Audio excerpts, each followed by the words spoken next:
Olá, meus amores. Bem, hoje a gente continua Marcos, capítulo 3. A lei de Jesus é salvar o homem. Jesus entrou de novo na sinagoga, onde estava um homem com a mão seca. Havia aí algumas pessoas espiando para verem se Jesus ia curá-lo em dia de sábado e assim poderem acusá-lo.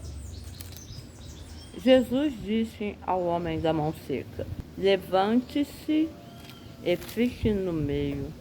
Depois perguntou aos outros: o que é que a lei permite no sábado? Fazer o bem ou fazer o mal? Salvar uma vida ou matá-la? Mas eles não disseram nada.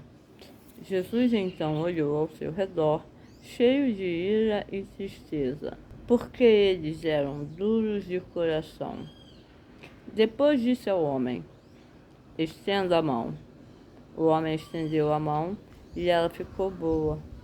Logo depois, os fariseus saíram da sinagoga e, junto com alguns do partido de Herodes, faziam um plano para matar Jesus.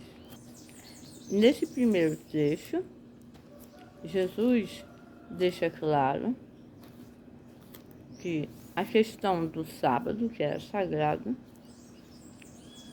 não fazia sentido se o que tivesse em questão era fazer o bem.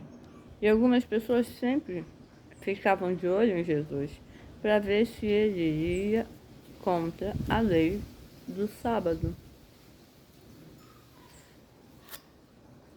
E Jesus, sempre muito sábio, com toda a sua sabedoria, sempre colocava questões importantíssimas para reflexão.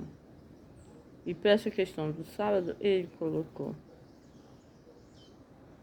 o que é que a lei permite no sábado? Fazer o bem ou fazer o mal? Salvar uma vida ou matá-la? Então, na verdade, o sábado, assim como todas as leis do Antigo Testamento, com a vinda de Jesus, foram esmiuçadas, tiveram um maior esclarecimento, né? Para que não se seguisse ao pé da letra. Como Marcos, o foco é Jesus,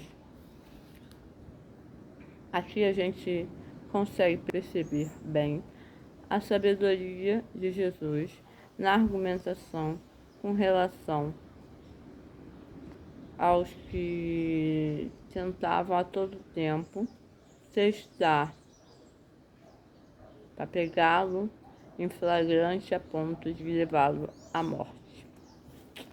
E continuando, a cegueira do mundo, Jesus e a multidão. Jesus se retirou para a beira do mar, junto com seus discípulos. Muita gente da Galileia o seguia, e também muita gente da Judéia, de Jerusalém, da Idumeia e do outro lado do Jordão, dos territórios de Tiro e Sidônia. Foi até Jesus porque tinham ouvido falar de tudo o que ele fazia. Então Jesus pediu aos discípulos que arrumassem uma barca para ele não ficar espremido no meio da multidão. Com efeito, Jesus tinha curado muitas pessoas, e todos os que sofriam de algum mal se jogavam sobre ele para tocá-lo. Vendo Jesus, os espíritos maus caíam aos seus pés gritando: Tu és o Filho de Deus. Mas Jesus ordenava severamente para não dizerem quem ele era. A todo tempo a gente consegue perceber pela leitura que os espíritos malignos, eles identificavam Jesus como o Filho de Deus, com todo o poder que ele tinha para expulsá-los. E Jesus sempre mandava que eles não revelassem a sua identidade, porque na verdade esse não era o seu propósito. Nesse segundo trecho, nos mostra que Jesus sempre estava cercado de uma multidão que buscava nele algum tipo de cura. Continuando. A formação do novo povo de Deus. Jesus subiu ao monte e chamou os que desejava escolher, e foram até ele. Então Jesus constituiu o grupo dos 12 para que ficassem com ele e para enviá-los a pregar com autoridade para expulsar os demônios.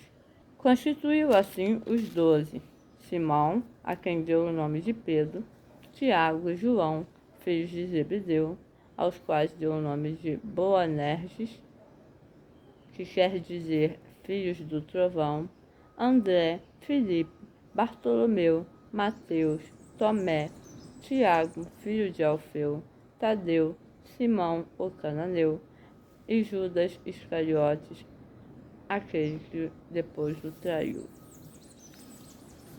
Então aqui formou-se os 12 apóstolos que iriam dar continuidade aos ensinamentos, e às suas curas.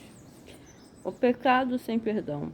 Jesus foi para casa e de novo se reuniu tanta gente que eles não podiam comer nem sequer um pedaço de pão. Quando souberam disso, os parentes de Jesus foram segurá-lo, porque eles mesmos estavam dizendo que Jesus tinha ficado louco. Alguns doutores da lei que tinham ido a Jerusalém diziam: ele está possuído por Beelzebul, e também é pelo príncipe dos demônios que ele expulsa os demônios. Então Jesus chamou as pessoas e falou com parábolas. Como é que Satanás pode expulsar Satanás?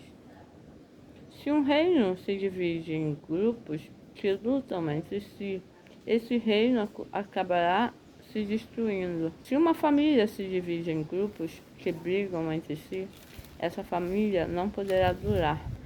Portanto, se Satanás se levanta e se divide em grupos que lutam entre si, ele não poderá sobreviver, mas também será destruído. Ninguém pode entrar na casa de um homem forte para roubar suas coisas, se antes não amarrar o homem forte. Só depois poderá roubar sua casa. Eu garanto a vocês, tudo será perdoado aos homens, tanto os pecados como as blasfêmias que tiverem dito. Mas quem blasfemar contra o Espírito Santo nunca será perdoado, pois a culpa desse pecado dura para sempre. Jesus falou isso porque estavam dizendo: ele está possuído por um espírito mau. Nesse trecho, Jesus deixa claro que, primeiro, ele não poderia ser um espírito mau, porque se ele fosse um espírito mau, como é que ele estaria expulsando os espíritos maus? Como é que seria contra os espíritos maus? Agora, não dá para entender. Como é que uma pessoa fazendo bem o tempo todo, se entregando o tempo todo, poderia ser alguém ruim, Aí entra um pouco da inveja desses doutores da lei.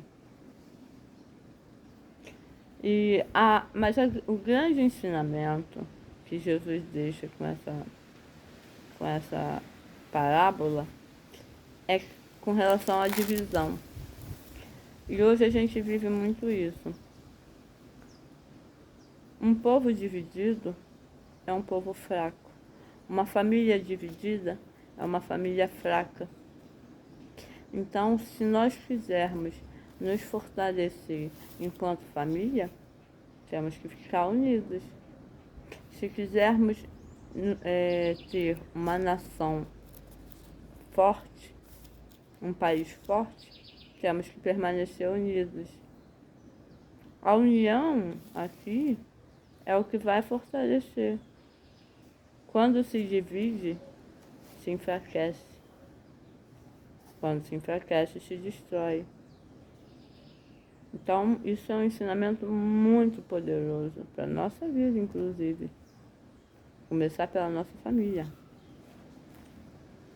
Se quisermos ter uma família forte, duradoura e feliz, temos que nos manter unidos. Não podemos nos dividir.